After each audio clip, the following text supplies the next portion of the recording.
Hi నమస్తే, నేను మీ Santosh Sharma advocate. ఒక విడో స్త్రీ ఒక పెళ్ళైన పురుషుడితో వివాహేతర సంబంధం పెట్టుకుంది. చాలాసార్లు అతనితో శృంగారంలో కూడా పాల్గొంది. 9 ఏళ్ల పాటు వారి వివాహేతర సంబంధం కొనసాగింది. 9 ఏళ్ల తర్వాత వారిద్దరి మధ్య ఎందుకో ఏమో విభేదాలు వచ్చాయి.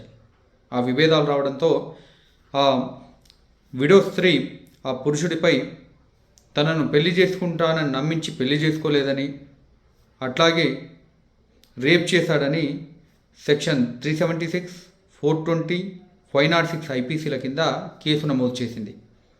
అయితే ఈ కేసు విషయంలో అప్పీల్ సుప్రీంకోర్టు వరకు వెళ్ళింది.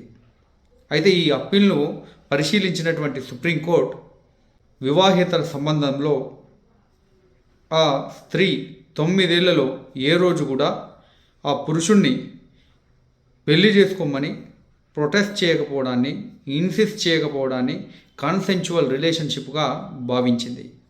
అంటే పరస్పర అంగీకార శారీరక సంబంధంగా భావించింది. అయితే వివాహేతర సంబంధాల్లో ఇష్టపూర్వకమైనటువంటి శృంగారం నేరం కాదని చెప్పింది.